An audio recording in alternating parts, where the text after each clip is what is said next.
Muy bien, cierra sus ojos y vamos a orar, amado hermano. Padre, en el nombre de Jesús, Señor amado, te damos las gracias por este día, Señor amado, este domingo que tú nos permites, Señor, venir a tu casa, a adorarte y alabarte.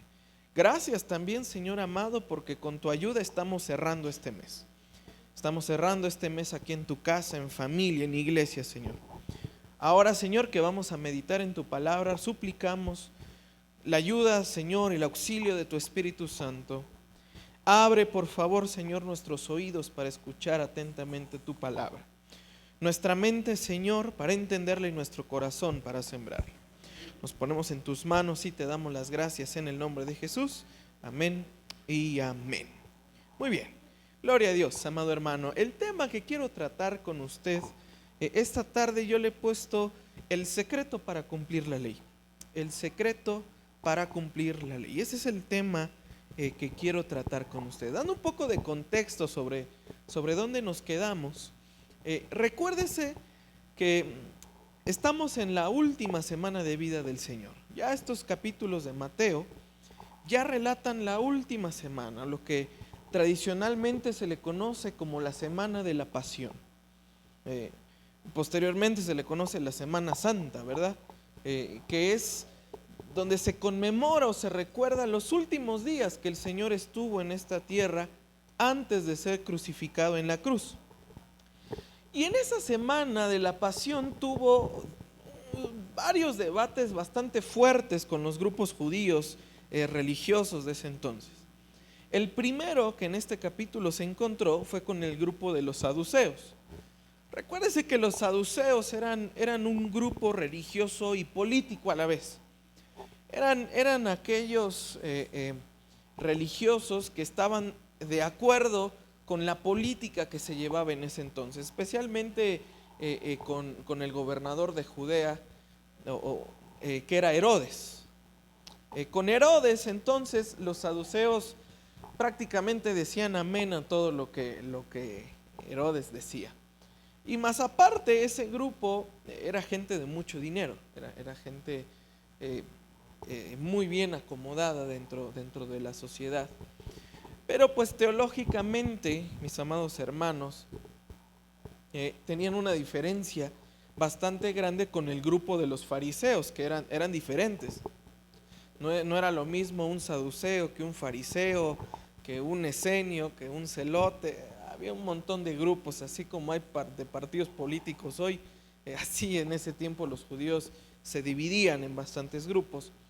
Pero especialmente los saduceos trataron de poner a prueba a Jesús, preguntándole acerca de la resurrección, y el Señor les da la respuesta y les dice que su pregunta no tiene nada que ver porque ni siquiera ellos creen en la resurrección. Entonces lo que Jesús les responda, de cualquier manera no lo van a creer, porque ellos no creen en la resurrección. Y Jesús los deja callados, y los fariseos dicen, pues qué bueno, ¿no? Qué bueno que Jesús entonces está de nuestro lado. El problema con los fariseos, mis amados hermanos, es que como Jesús tenía mucha fama entre las personas, aunque Jesús, y escúchenme bien esto, a lo mejor va a chocar un poquito con lo que por muchos años nos enseñaron, aunque los fariseos estaban en contra de Jesús en el aspecto de que tenía más fama que ellos, doctrinalmente, vamos a ponerlo así un porcentaje, un 90% de la doctrina de los fariseos concordaba con la doctrina que Jesús enseñó, para que me entiendan. O sea, el pensamiento teológico de Jesús era el pensamiento teológico de los fariseos, era casi lo mismo. De hecho, algunas cosas que Jesús menciona a lo largo de los evangelios, digo, no se lo he dicho porque, bueno, lo que diga el Señor es palabra de Dios, pero Jesús incluso llegó a citar a otros maestros fariseos, aunque no directamente decía como dijo el rabino Gilel o como dijo el rabino Shammai, que eran los dos rabinos que Jesús en momentos muy específicos llegó a citar, por lo tanto los llegó a estudiar. Entonces Jesús sí estaba de acuerdo con la doctrina de los fariseos, no con la de los saduceos, Pero con la doctrina, ojo, con la doctrina sí, pero no con la manera de vivir. Que ahí es donde decimos en el rancho, donde la puerca tuerce el rabo. Porque podemos tener muy buena doctrina, pero vivir muy mal. Y ese es un problema bastante serio. Porque dice la Escritura que al que más tiene, en este caso el que más conocimiento tiene, entonces más se le va a demandar, porque cuando lleguemos a la presencia del Señor, una de las preguntas que muy probablemente nos va a hacer es: ¿qué hiciste con todo lo que aprendiste? Estuviste, más o menos son 53 domingos del año, más o menos. Multiplique eso por los años que lleva de cristiano. Eso es un montón. Esos son al menos los sermones que usted ha recibido a lo largo de su vida cristiana. Y ahora aquí viene la pregunta: de todos esos años que he escuchado un sermón, ¿cuánto de esos sermones entonces he vivido? Ahora, no es que uno escuche el sermón del domingo y esta semana voy a vivir lo que me dijeron. Es que uno con cada sermón vaya madurando alguna parte específica de su vida, vaya cambiando alguna parte que necesita cambiar en su vida, vaya, mi amado hermano, transformando algún área de su vida que todavía no ha sido transformada al 100%. Y por el poder de la palabra y también por práctica suya, tiene que madurar esos aspectos de su vida. Yo le apuesto, mis amados hermanos, a que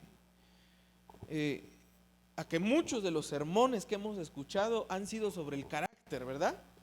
Directa o indirectamente hemos tocado el tema del carácter. Y ahora entonces aquí viene la pregunta: ¿nuestro carácter ya está maduro con todos esos sermones que hemos escuchado? ¿Nuestro carácter ya está transformado con todos esos sermones que hemos escuchado? Básicamente ese era el problema de los fariseos, que Jesús les señalaba la manera en la que vivían. Hay un evento, mis amados hermanos, en otro evangelio, si se recuerda, donde, bueno, algunos eruditos debaten si sí pasó o si no pasó, pero no afecta el mensaje del evangelio. Y básicamente, si se recuerda, es a la mujer adúltera que agarraron, ¿verdad? ¿Se recuerda? Está escrito en otro evangelio, y el Señor Jesús en nuestras traducciones bíblicas dice: pues el que esté libre de pecado que arroje la primera piedra, ¿verdad? Y dice la Escritura que del menor al mayor entonces todos se fueron. Hay otros análisis al texto griego que se le han hecho, donde es todavía más fuerte lo que Jesús les dice a todas esas personas que agarraron a esa mujer adúltera. La primera traducción, y muy probablemente ya se lo sabe porque ya se lo he platicado, pero se lo recuerdo, es: quien esté libre del pecado de adulterio que arroje la primera piedra. Y dice que entonces que todos se fueron. Bola de adúlteros, ¿verdad? Otro análisis que se le hizo al texto, la traducción salió así: quien no haya pecado con esta mujer en adulterio, entonces que arroje la primera piedra. Es todavía más fuerte, ¿verdad? Básicamente ese era el problema de los fariseos, que tenían una buena doctrina, pero que no sabían vivir conforme a la doctrina que ellos enseñaban. Entonces los fariseos se le acercan a Jesús y mandan a un intérprete de la ley. El intérprete de la ley básicamente era el que hoy en día tiene un doctorado, un PhD, ¿no? Como dicen los gringos. Un doctorado en teología, el más bueno. De los fariseos: búscate a alguien con doctorado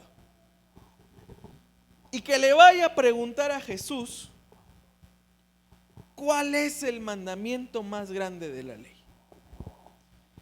Mire, amado hermano, aquí entonces se pone el asunto bastante bastante tenso. ¿Por qué? Porque existen 613 mandamientos. Ojo con esto, son muchos. 613 mandamientos, de los cuales 248 mandamientos son positivos y 365 son negativos, dando un total de 613. La pregunta es, de esos 613 mandamientos, Señor, ¿cuál de todos es el más grande? Híjole, ¿qué hubiera contestado usted? A lo mejor yo hubiera dicho, pues todos, ¿no? Digo, si el Señor dio toda la ley, pues todos son importantes. A lo mejor uno hubiera contestado eso, o esa es la respuesta que a mí se me hubiera ocurrido.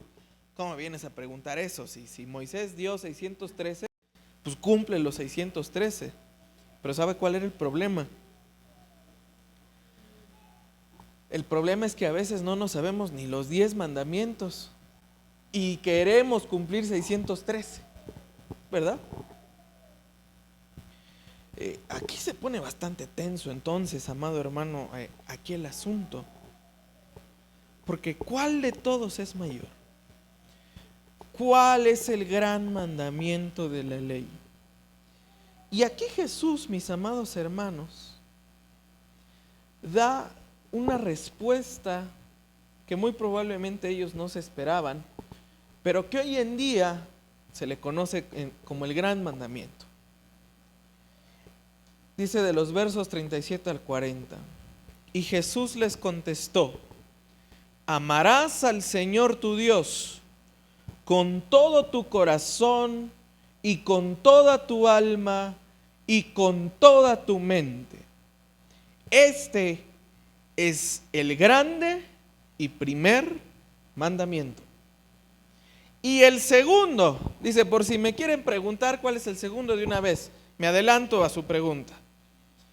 Y el segundo es semejante a este: amarás a tu prójimo como a ti mismo. De estos dos mandamientos dependen toda la ley y los profetas. Fíjese qué respuesta tan más impresionante entonces da Jesús al respecto.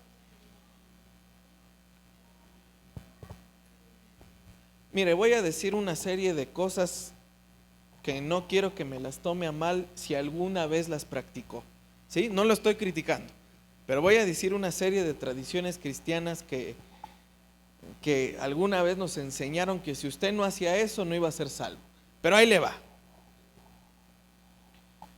Si usted usa o no usa velo, ¿se va a ir al infierno?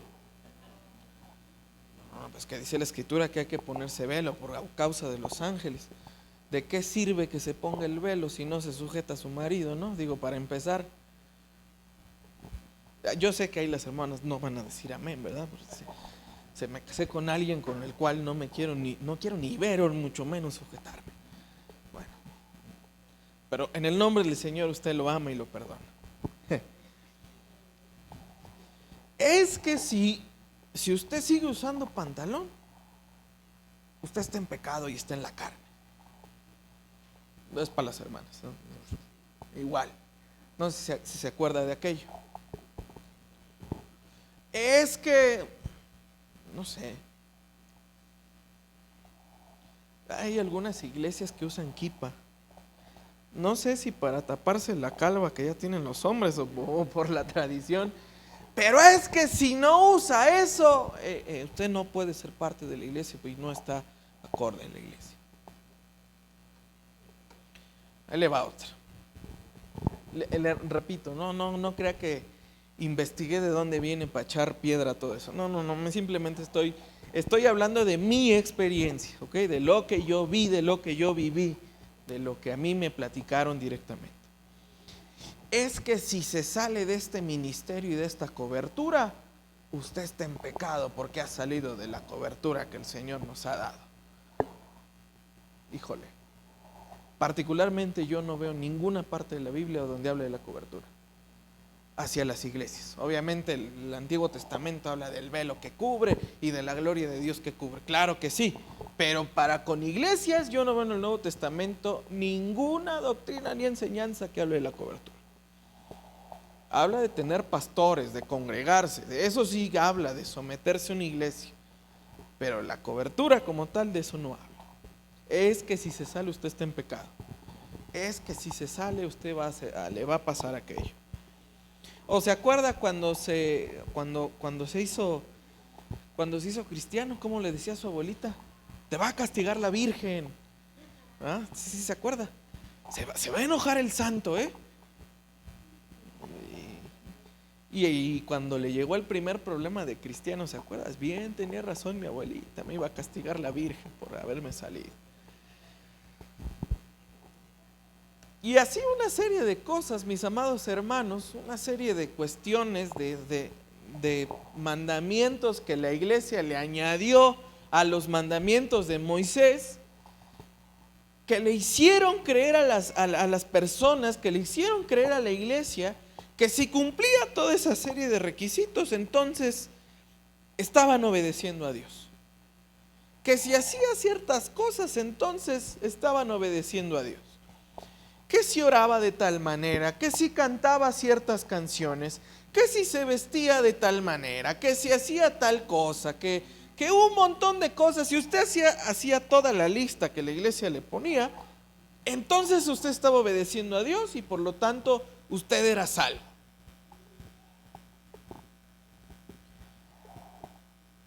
Yo le pregunto, ¿es lo que Jesús enseñó? ¿Sabe algo? Es más fácil ponerse un velo, es más fácil usar falda, es más fácil cantar cierto tipo de canciones que tener un amor verdadero. De verdad. ¿Qué le quito? ¿Qué le ponen que se ponga o no se ponga velo? Realmente no le quita nada. Ni le quita, ni le suma, ni nada, ¿verdad? Que no se maquille, que no se vista de tal manera, que cante solamente canciones de los 90 para abajo, o del siglo XIX para abajo, ¿verdad? Ya yo no sé si se van ya muy, muy atrás. Eso es lo que Jesús dijo. Jesús no cantaba como cantábamos nosotros, amado hermano. O sea, el concepto que Jesús tenía de la iglesia, Él fue el creador de ella. O sea, a Jesús cuando fundó la iglesia no le interesaba el ritmo en el que íbamos a cantar. ¿Me entiende? Yo me acuerdo, amado hermano, en una iglesia de Europa a la que entré, allá eran anglicanos. Ir a una iglesia anglicana es una iglesia protestante, es una rama, es una denominación protestante de la Reforma, pero es ir como a una misa. Allá entonan cánticos gregorianos, el sacerdote, porque allá no son pastores, son sacerdotes, oficiaba el culto de adoración y uno tiene que estar en total silencio. No puede ni cantar, nomás se para, escucha y se va. Es todo. No hay nada más, simplemente hace eso. Digo, y no por eso esos hermanos se van a ir al infierno, ¿verdad? Porque en su vida alguna vez aplaudieron o dijeron un amén o algo. No, realmente no. Entonces, ¿dónde está el obedecer a Dios? Dice entonces Jesús que hay que amar a Dios en 3 áreas de nuestra vida: corazón, alma y mente. En 3 dimensiones entonces se tiene que mover el amor.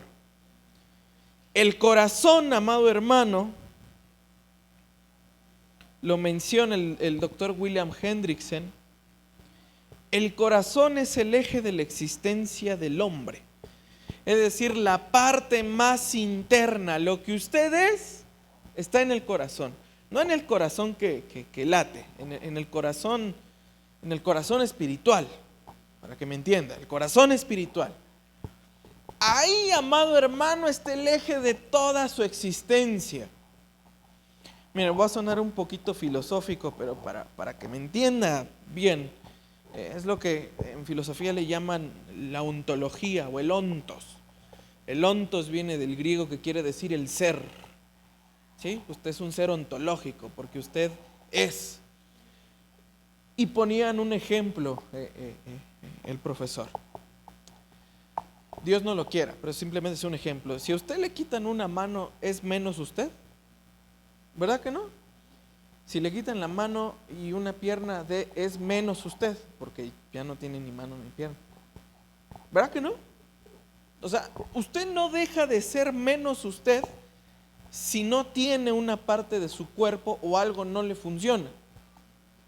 ¿Verdad? Si usted se enferma, no es menos usted, porque a usted no lo hace el físico, a usted no lo hace el cuerpo, a usted no lo conocen, amado hermano, o la gente no se va a acordar, porque todos cambiamos, ¿verdad? Los niños crecen, se estiran, bueno, usted ya no, ¿verdad? Pero nos empezamos a arrugar, ¿verdad? Ya lo que estaba arriba está abajo, lo que está abajo estaba arriba, ¿verdad? Ya tiene la glucosa bien alta, ¿verdad? Y ya un montón de cosas. Lo que debe de estar abajo está hasta arriba y lo que debe estar arriba está hasta abajo. Así pasa. Pero no es menos usted porque le pase eso. Porque la gente se va a acordar, ¿sabe qué? De cómo era con las demás personas. Del carácter que tenía con las demás personas. De cómo trataba a las demás personas. Es decir, la gente se va a acordar del corazón que usted tenía. En pocas palabras.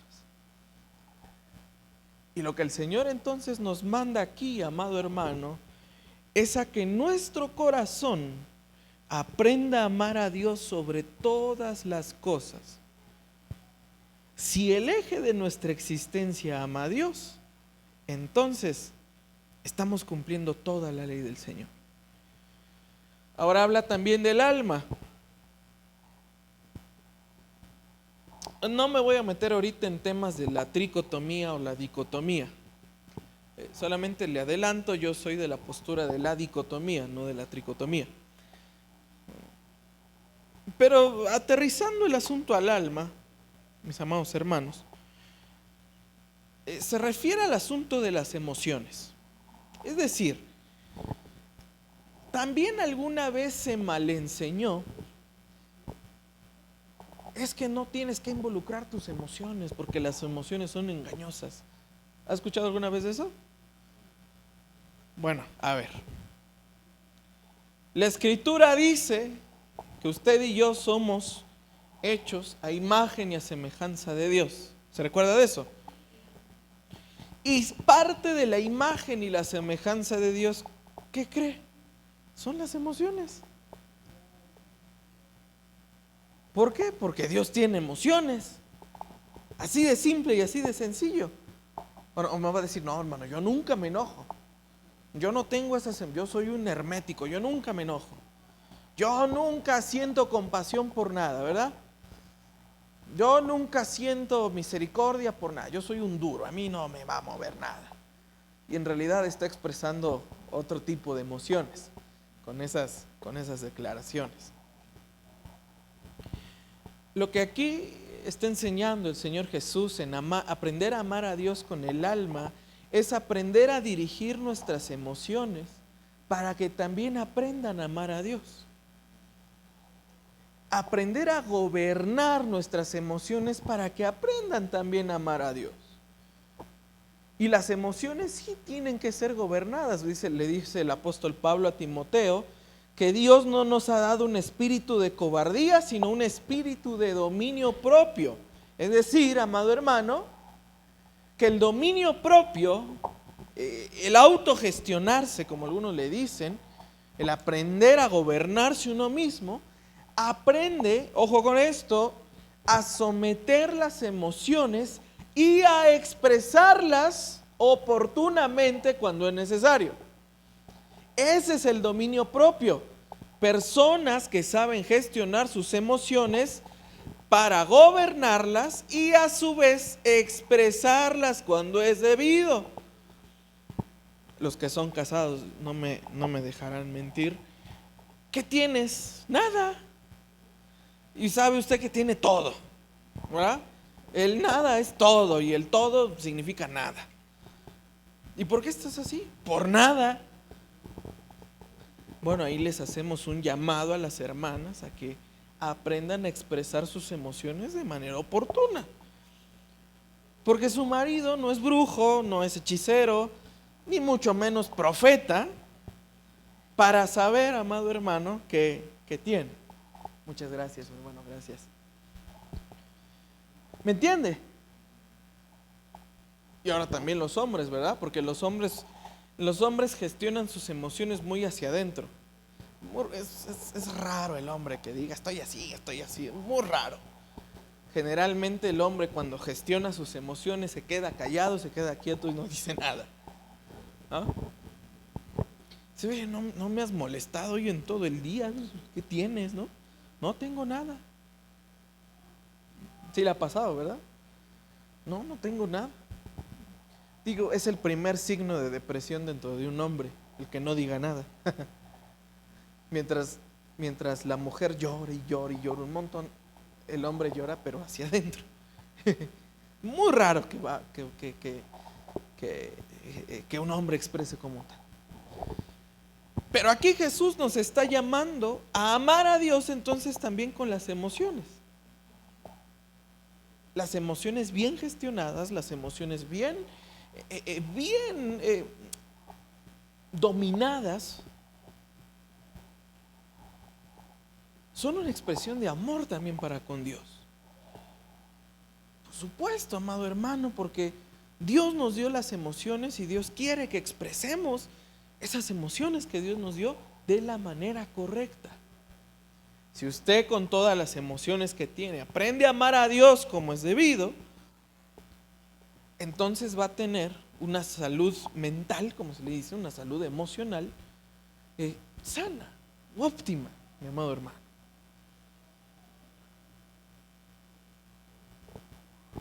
Porque le repito, la gente se va a acordar, amado hermano, no, es que él era bien chillón, ¿verdad? No, es que defina a su marido en una palabra: enojón, iracundo.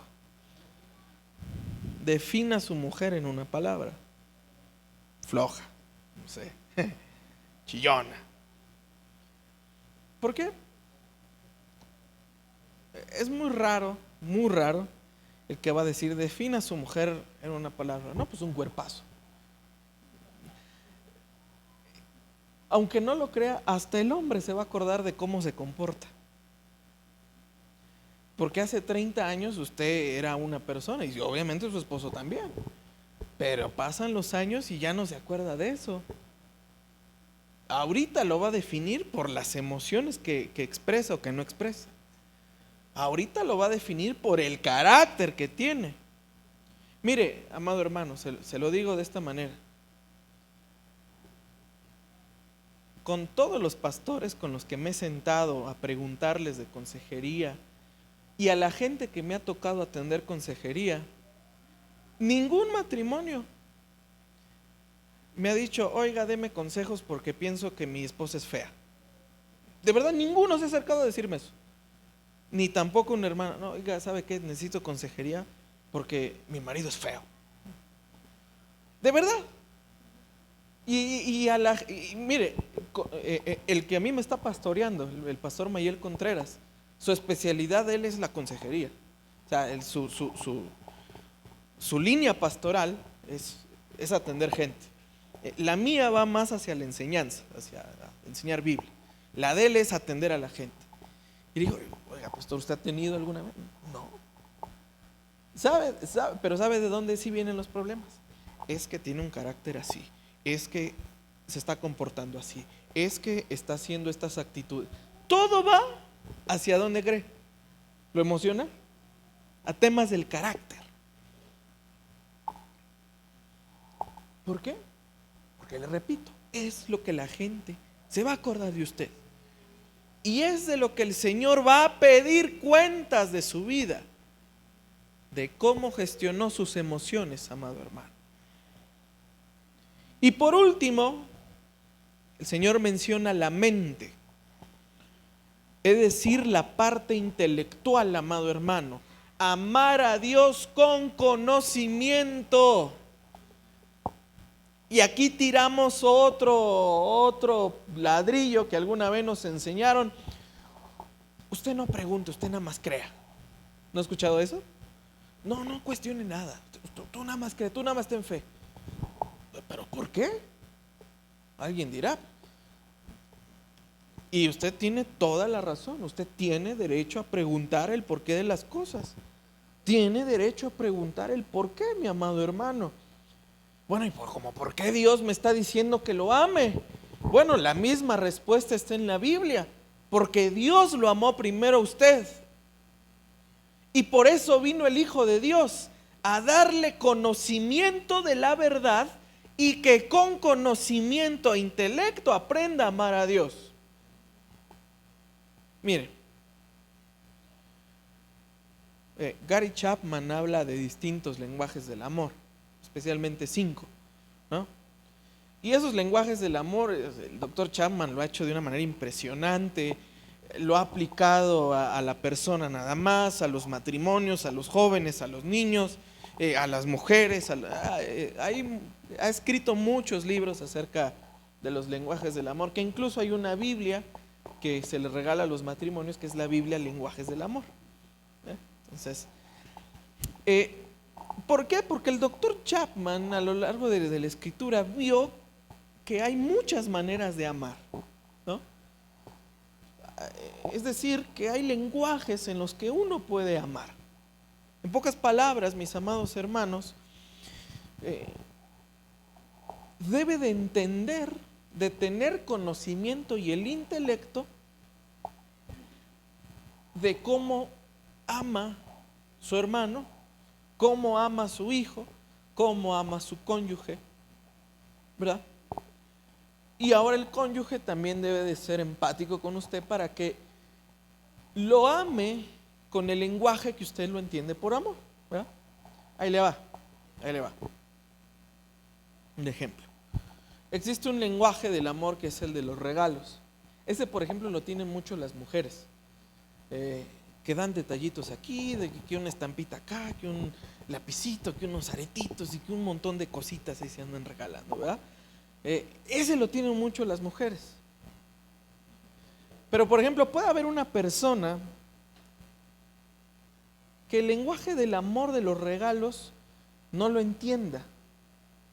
Por ejemplo, alguien que vive cómodamente puede decir: yo no necesito que me regales nada. O sea, lo que me quieras dar yo me lo puedo comprar. No lo necesito. Pero ¿sabes qué sí necesito? Necesito tiempo. Ese es otro lenguaje del amor, el tiempo de calidad. O sea, hay personas que dicen: a mí no me des nada, yo no necesito nada, ¿eh? No, no sé, que una cadenita, no lo necesito, ¿no? Pero sí necesito que alguien esté conmigo tiempo de calidad. Bueno, entonces a lo mejor el otro le va a decir: no, ¿sabes qué? Pero a mí sí me gustan las cositas. A mí sí, entonces, como tú sí tienes lana, entonces dame cositas. Y yo te voy a dar tiempo. Es un buen deal, es un buen acuerdo, ¿no? Está bien. A lo mejor así se expresan el amor y está bien. Otros, por ejemplo, son las palabras de amor, ¿verdad? ¡Ay, qué bonito, qué guapo, qué guapa, qué esto, qué lo otro! Oye, ya sé que no eres el SAT, pero me vengo a declarar. O sea, cosas así, ¿verdad? Qué poeta salí, ¿verdad? También hasta, ¿verdad?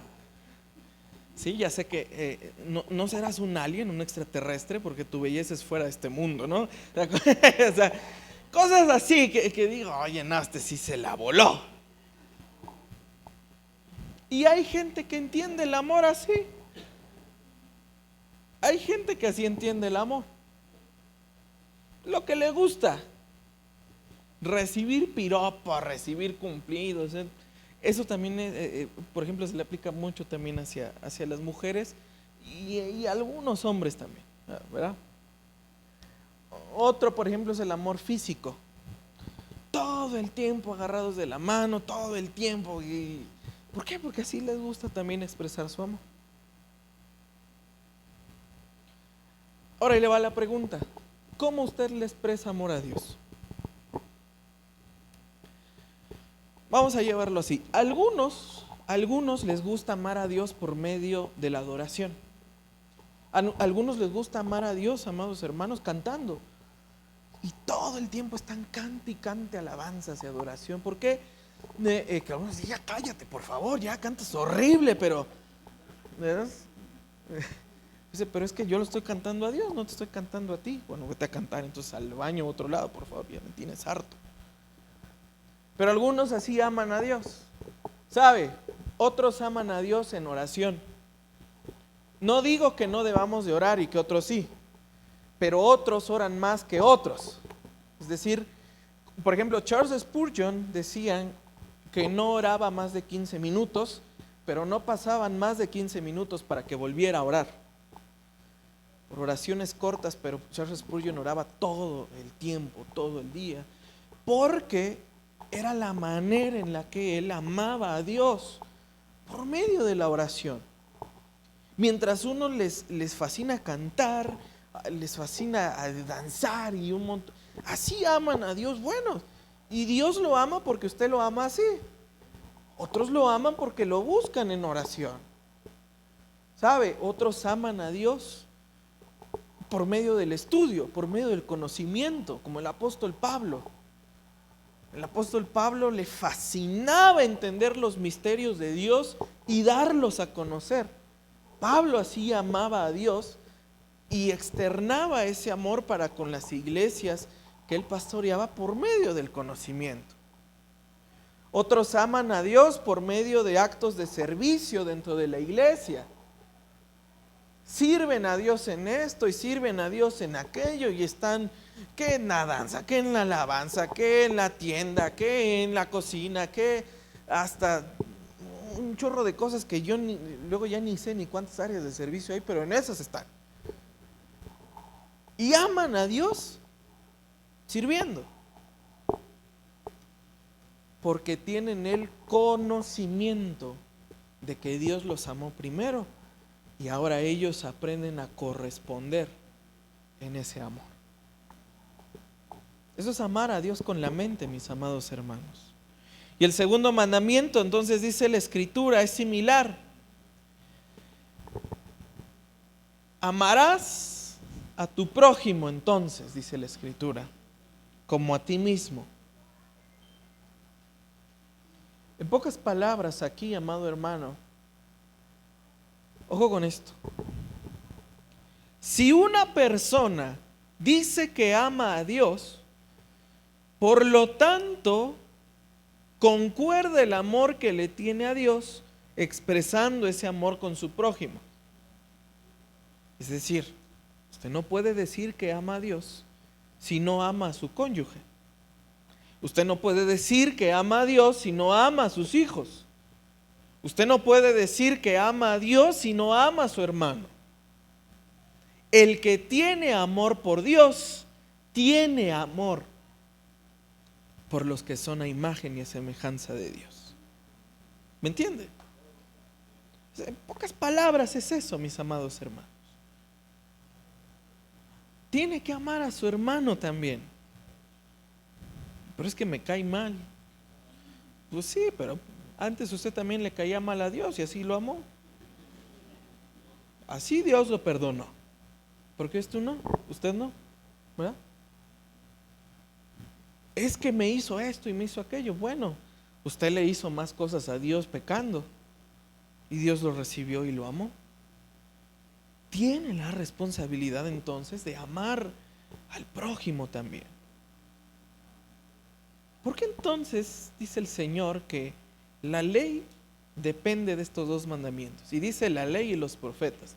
En pocas palabras, todo el Antiguo Testamento se entiende a la luz del amor.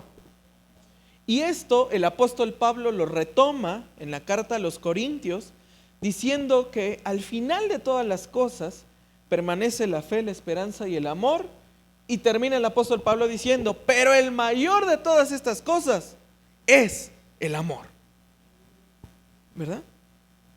También lo retoma el apóstol Juan en sus cartas, diciendo que todo aquel que ha conocido a Dios entiende entonces que Dios es amor.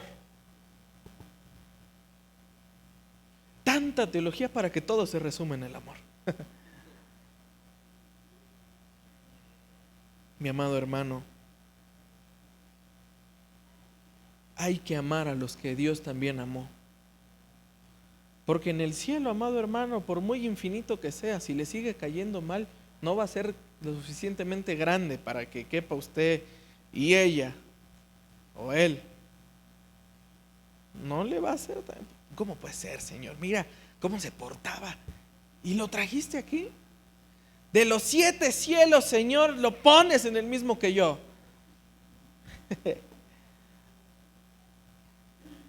Bueno, de hecho, nada más son 3. Entonces, amado hermano, el decir que uno ama a Dios, también, amado hermano, es amar a la persona que está a nuestro lado. Es amar a la persona que tenemos enfrente en el trabajo.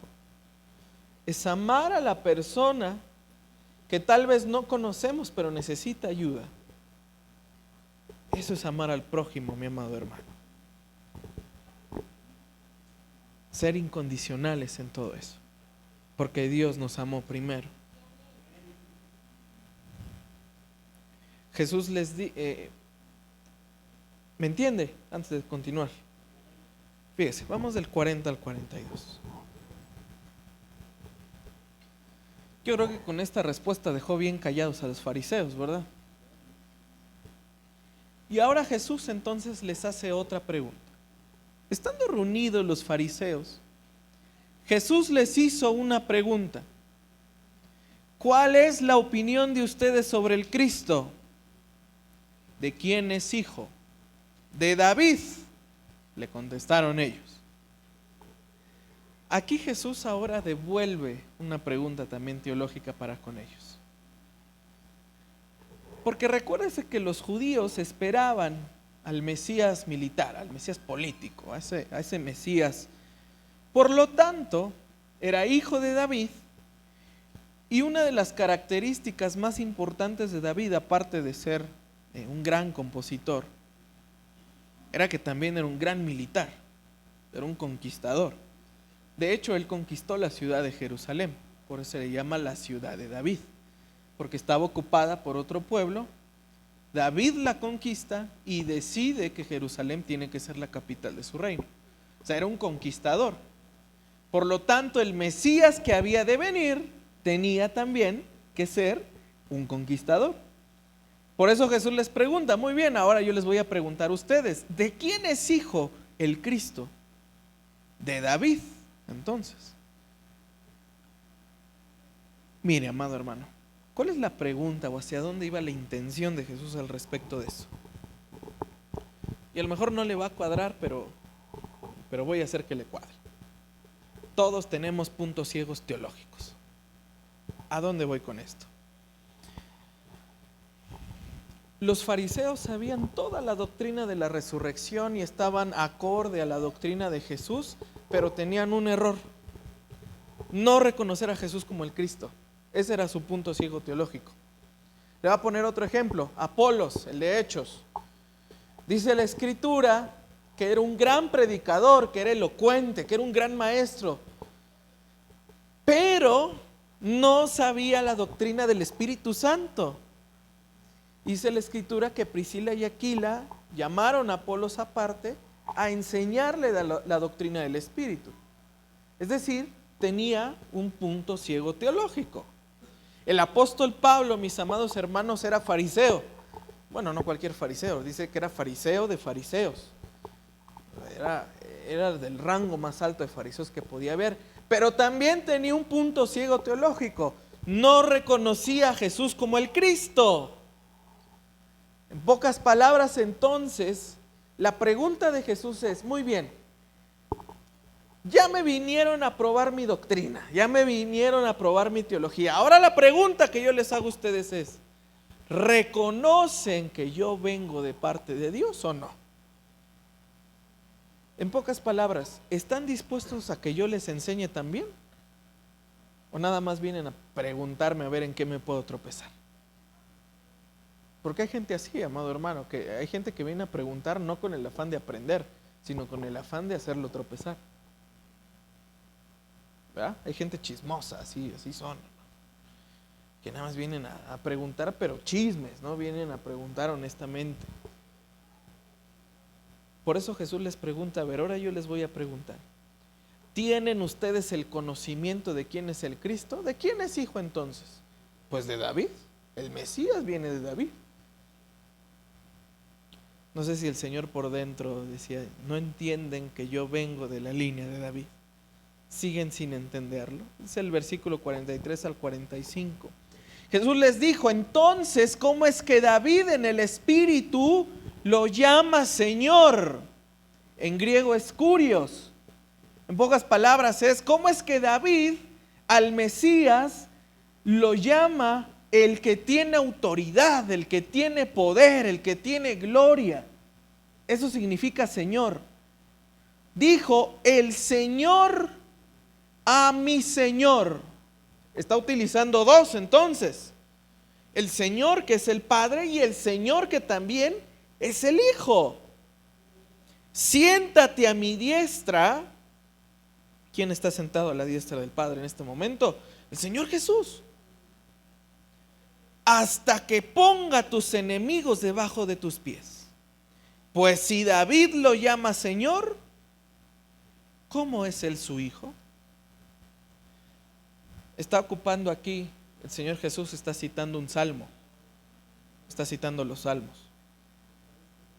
Y les está diciendo, creo que no están entendiendo que no nada más la ley y los profetas hablan de mí, también los salmos hablan de mí y todavía no lo entienden.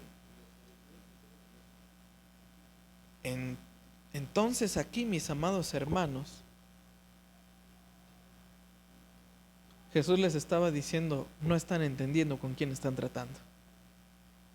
No están entendiendo que el que está sentado a la diestra hasta que ponga a sus enemigos debajo de sus pies, soy yo.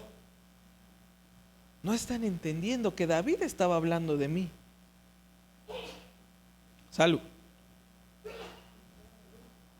Y dice entonces el versículo 46, y aquí terminamos, mis amados hermanos.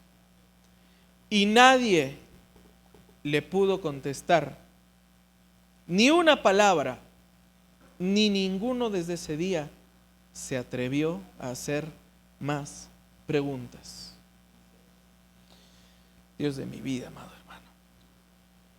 Al respecto entonces de todo eso, lo que podemos aprender, amado hermano, es que usted y yo somos testigos de que en ese tiempo la gente no sabía quién era Jesús. Y el no saber conlleva el no aprender a amar. Porque les repito, el amor conlleva conocimiento. Por eso le dicen a los muchachitos, conózcanse bien, conózcanse bien, conózcanse bien. Porque el amor no nace de la vista, nace del conocimiento. El amor a Dios nace del conocimiento. El amar a Dios nace de que usted y yo lo conozcamos. Por eso también le dice al profeta, y yo te enseñaré cosas grandes y misterios que tú no conoces. Porque el Señor quiere que lo amemos en intensidad en la cual Él se da a conocer. Si Dios se da a conocer es para que lo amemos, mi amado hermano.